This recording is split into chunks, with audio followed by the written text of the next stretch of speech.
Zdravo, dragi prijatelji. Danas ću vam ispričati jednu priču koja je promijenila moj život i moju baštu zauvijek. Prije 3 godine moja bašta je bila prava katastrofa. Paradajz slab, paprika žuta, krastavci gorki. Bila sam očajna, a onda se dogodilo nešto nevjerovatno. Ostanite do kraja jer ću vam na kraju otkriti bakinu tajnu koja je od moje bašte napravila prava čuda.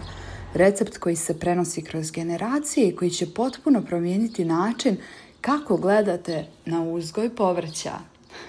Bilo je to leto 2022. Sedim u svojoj bašti, gledam tužne paradajze i mislim se šta radim pogrešno. Probala sam sve, skupu zemlju, brendirana đubriva, moderne tehnike i ništa. Komšije su mi se smejale.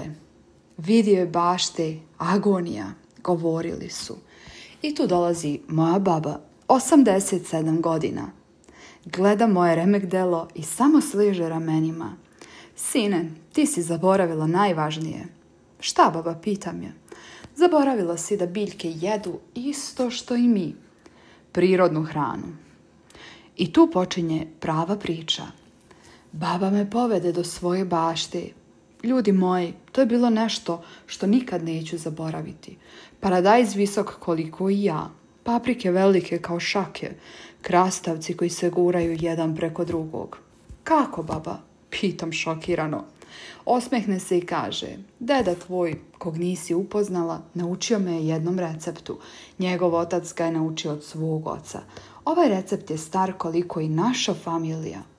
Povede me do male ostave tamo u starom mjestu gdje čuva tegle, a tu čuva i pepeo, običan drveni pepeo.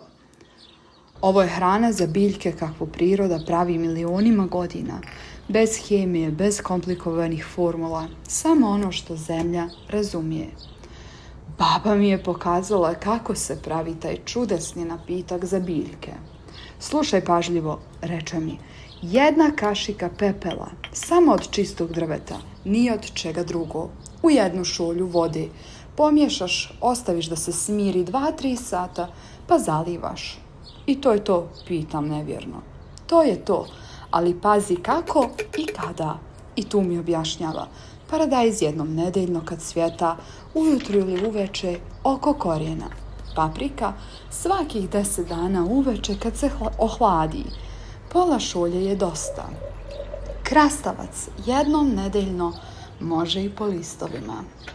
Zašto baš ovako, baba? Sine, pepeo je kao multivitamin za biljke.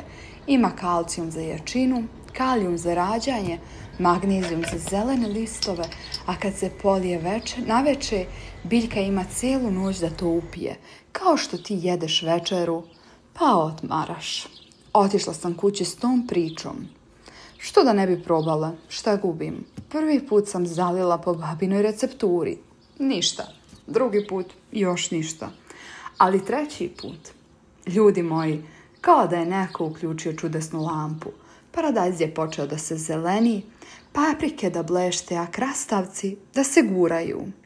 Za mjesec dana komšije prestaju da se smeju. Za 2 mjeseca mene pitaju za savjet. Kako?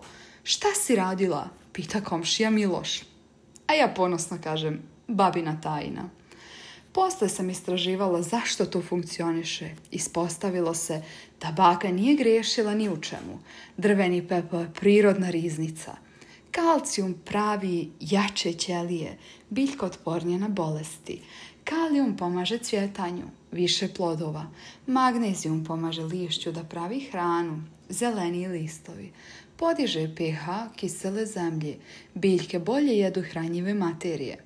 Jedna baka, bez fakulteta, znala je ono što nauka dokazuje. Sine, rekla mi je baka, kada sam joj pričala o svom uspehu, zapamti, najvažnije je kada prestaneš. Kako to, baba? 2 nedelje pre nego što bereš, prestani da zalivaš. Biljka mora da skoncentriše sve što je pojela u plod.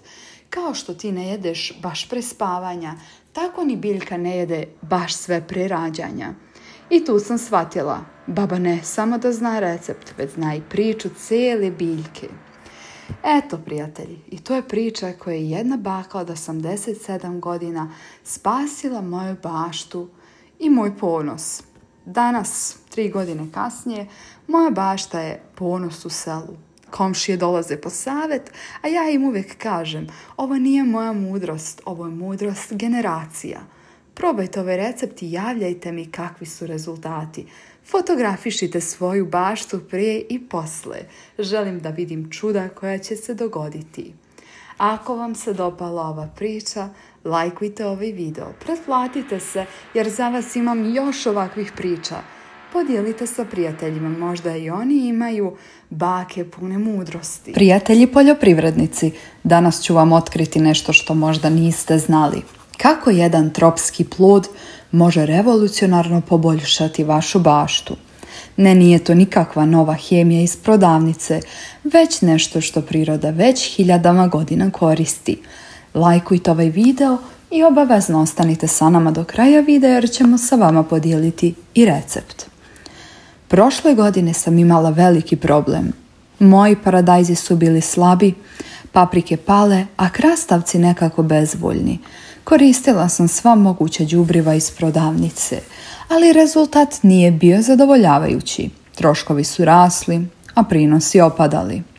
Tada sam počela da istražujem alternativne metode. Čitala sam studije o organskoj poljoprivredi, pričala sa stručnjacima i naišla na nešto fascinantno. Tropski voćari koriste jedan sastojak koji je dostupan i kod nas, a ima nevjerovatno dejstvo na biljke. Taj sastojak je kokosova voda, ali ne bilo koja, iz pravog, svježeg kokosa. Naučne studije pokazuju da kokosova voda sadrži prirodne hormone rasta, kalijum, magnezijum i neke elemente koji stimulišu ćelijski rast biljaka. Ali tu nije kraj. Stari majstori poljoprivrede dodaju još jedan sastojak, cimet. Cimet djeluje kao prirodni fungicid, štiti korijenje od gljivičnih infekcija i poboljšava apsorpciju hranjivih materija. Kada ovo kombinujemo, ova dva sastojka s vodom, dešava se nešto nevjerovatno. Već poslije 3 nedelje moja bašta je bila neprepoznatljiva. Paradajzi su dobili intenzivnu zelenu boju, paprike su počele da se granaju kao nikada, krastavci su postali bujni i zdravi. Komšije su dolazile da pitaju šta sam radila. Najbolje od svega, troškovi su se smanjili za preko 70%, a kvalitet je bio bolji nego ikada. Priroda je pokazala da ima odgovor na naše probleme, samo treba da je slušamo. I evo konkretnog recepta koji je promijenio moju baštu. Potrebno vam je kokosova voda iz jednog svežeg kokosa, 1 kašičica cimeta u prahu i 5 litara čiste vode. Promiješajte kokosovu vodu sa cimetom, dobro promućkajte. Zatim razblažite u 5 litara vode. Ovom mješavinom zalijevajte paradajz, paprike i krastavce jednom nedeljno. Najbolje uveče ili rano ujutro. Probajte ovaj recept i vidjet ćete rezultate već za 3 sedmice. Vaša bašta će vam biti zahvalna. Zdravo svima, dragi baštovani. Dobrodošli na moj kanal. Danas sa vama dijelim jedan jednostavan recept. Ovo je recept od jednog sastojka koji većina nas baca u smeće.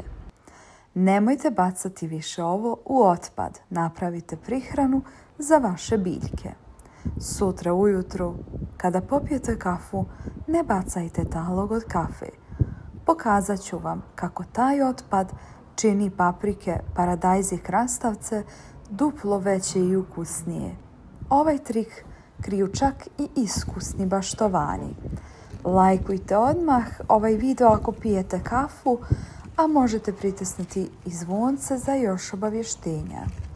Zašto ovo funkcioniše? Kafa sadrži azot, fosfor i kalijum. Sve što paprikama, paradajzu i krastavcima treba. Plus kiselost kafe neutrališe alkalno zemljište i čini hranjive materije dostupnima. Ovo je super jednostavan recept, a potrebne su 3 do 4 kašike taloga od kafe dnevno i 2 litre vode. Ne zaboravite, talog od kafe čuvajte u frižideru. Promiješajte talog od kafe sa vodom, ostavite 24 sata. Zalivajte paradajz, paprike i krastavce i jednom sedmično. Pola litre po biljci. Ostatak taloga zakopajte oko biljke. Za 2 nedelje vaše povrće će biti potpuno zelene boje, a za mjesec dana i duplo veće. Probajte i recite mi kako je prošlo.